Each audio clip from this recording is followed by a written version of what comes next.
خاص بن نعمان فہری آیا, کہا یا رسول اللہ یہ آپ نے کہا ہے یا اللہ نے؟ تو کہا میرا کلام, میرا فعل وہی ہے جو اس کا ہے, یہ میں نے نہیں کہا, اس نے کہا. اب یہ کہتا ہوا چلا اور اس کو اللہ نے قرآن میں جگہ دی سورۃ انفال میں, اللہم ان کان ھذا ھو الحق من عندک فامطر علینا حجارۃ من السماء. اے میرے پروردگار, اے میرے پروردگار, اللہ کو مان رہا ہے, رسول کا صحابی ہے.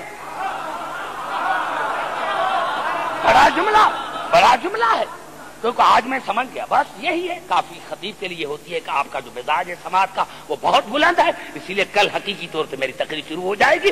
میں نے کہا کہ آپ کا جو سماعت کا معیار ہے وہ میں سمجھ گیا. میں نے کیا کہا, اللہم, یہ سورۃ انفال, اللہم ان کان ھذا ھو الحق من عندک فامطر علینا حجارۃ من السماء. اے پروردگار اگر یہ علی آپ کی طرف سے حق ہے, یہ علی یہ علی آپ کی طرف سے حق ہے تو میرے اوپر پتھر کا عذاب نازل. یہ علی بڑا جملہ ہے, گھبرائے نہیں. دیکھو جلدی سوا گھنٹہ گزر گیا. یہ علی پروردگار, اے میرے پروردگار, اللہم, اے میرے پروردگار. خاص بن نعمان فہری اللہ کا مخالف نہیں, بڑا مباحث ہے. اے میرے پروردگار, اللہم ان کان ھذا ھو الحق من عندک فامطر علینا حجارۃ من السماء. اے میرے پروردگار اگر یہ علی آپ کی طرف سے حق ہے تو میرے اوپر پتھروں کا عذاب نازل کر. بس یہ کہنا تھا. یا صحابہ کرام نے آسمان کی طرف دیکھا, ایک چھوٹا سا پرندہ تھا ابابیل, اس کے چونچ میں پتھر تھا. ایک جملے میں میرا نقطہ ہوتا, پرندہ تھا چھوٹا, اس کی چونچ میں پتھر, حج تھا, تازے بال منڈائے تھے.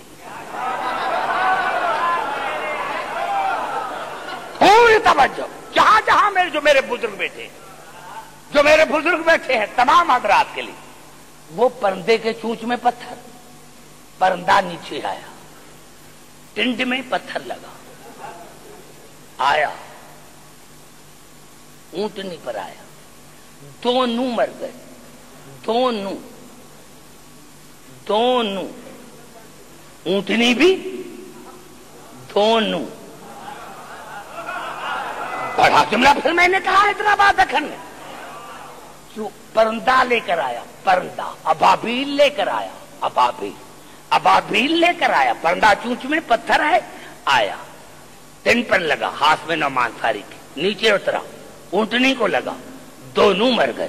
میں نے عالم تسار میں سوال کیا, اے میرے پروردگار اگر ہاتھ میں نعمان فہری علی کی ولایت کا قائل تھا, اس کو عذاب ملنا چاہیے تھا, یہ اونٹنی نے کون سا قصور کیا؟ اگر یہ جملہ میرا سمجھ میں آ جاتا تو آپ ضرور داد دیتے, لیکن آپ کا پتا ہے کہ میری روح وہاں کھڑی ہے, جہاں میری روح کھڑی آپ کو وہاں آنا پڑے گا, آپ کو وہاں آنا پڑے گا. یا اللہ اس نے قصور کیا تھا, یہ عذاب اونٹنی پر کیا کیوں گرا؟ اللہ نے کہا عبدالحکیم آج میں نے تمام عالم انسانیت کو سمجھایا کہ انسان تو انسان, اگر جانور بھی علی کے مقابلے میں آئے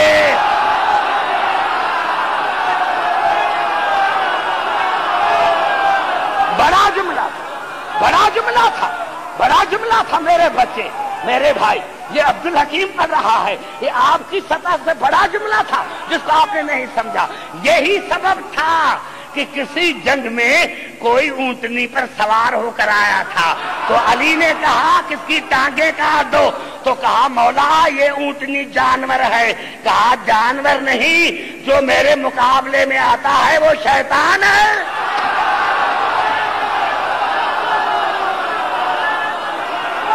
نعرہ حیدری. سمجھ میں آیا ابھی؟